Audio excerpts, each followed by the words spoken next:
हर हर महादेव। भाइयों और बहनों, भगवान शिव की कृपा जिस व्यक्ति पर हो जाए उसके जीवन के दुख धीरे धीरे समाप्त होने लगते हैं। शिव महापुराण में बताया गया है कि भगवान भोलेनाथ केवल एक लोटा जल, एक सच्चे भाव और एक छोटे से मंत्र से भी प्रसन्न हो जाते हैं। आज की इस कथा में हम जानेंगे कि आखिर क्यों रुद्राक्ष, तुलसी माला और ओम नमः शिवाय का जाप इतना चमत्कारी माना गया है। कथा में बताया गया कि संसार की हर पूजा, हर व्रत, हर साधना का फल तभी मिलता है जब भगवान शिव की कृपा हो। चाहे कोई श्री राम को माने, श्री कृष्ण को माने, माता रानी को माने या किसी भी देवता की आराधना करे, अंत में शिव की आज्ञा के बिना कुछ भी संभव नहीं। कहा गया है कि जब किसी जीव के प्राण निकलते हैं तब यमदूत भी पहले भगवान महादेव से अनुमति मांगते हैं। यही कारण है कि शिव को देवों के देव महादेव कहा जाता है। भोलेनाथ की भक्ति बहुत सरल है, ना बड़े यज्ञ की आवश्यकता, ना महंगे चढ़ावे की, बस सच्चा भाव चाहिए। अगर आप प्रतिदिन शिव मंदिर नहीं जा सकते तो अपने गले में एक रुद्राक्ष धारण कर लीजिए।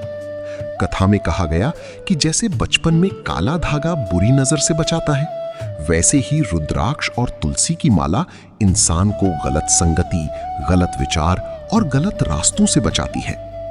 आज के समय में बच्चों को भी अच्छे संस्कारों की सबसे ज्यादा जरूरत है, इसलिए माता पिता को अपने बच्चों के गले में रुद्राक्ष या तुलसी की माला अवश्य पहनानी चाहिए। इसके बाद कथा में पंचाक्षरी मंत्र का महत्व बताया गया।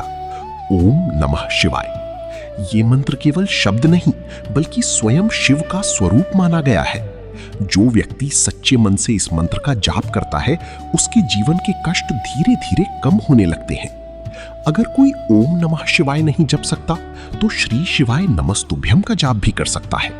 और अगर इतना भी संभव ना हो तो अपने गुरु द्वारा दिया गया मंत्र जपते रहिए, क्योंकि सच्चे भाव से किया गया हर जाप शिव तक पहुंचता है।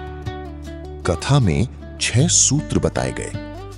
मस्तक पर त्रिपुंड लगाना, शिव मंदिर में जल चढ़ाना, रुद्राक्ष धारण करना, शिव मंत्र का जाप करना, शिव कथा सुनना, शिव की शरणागति स्वीकार करना।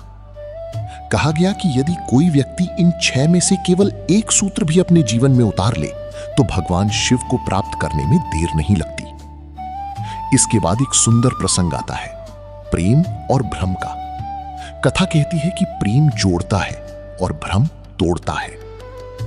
भगवान गणेश और कार्तिकेय की कथा में भी यही संदेश मिलता है। जब गणेश जी माता पिता की परिक्रमा करके प्रथम पूज्य बने तब कार्तिकेय जी को दुख हुआ। माता पार्वती ने कहा कि प्रेम इंसान को जोड़ता है लेकिन भ्रम रिश्तों को तोड़ देता है। इसलिए जीवन में हमेशा प्रेम रखिए, अहंकार और भ्रम से दूर रहिए। फिर शिव चालीसा का महत्व बताया गया। जो व्यक्ति नियमित रूप से शिव चालीसा का पाठ करता है उसके जीवन की बाधाएं धीरे धीरे समाप्त होने लगती हैं। विशेष रूप से सोमवार, प्रदोष व्रत, शिवरात्रि और सावन में शिव चालीसा का पाठ अत्यंत शुभ माना गया है।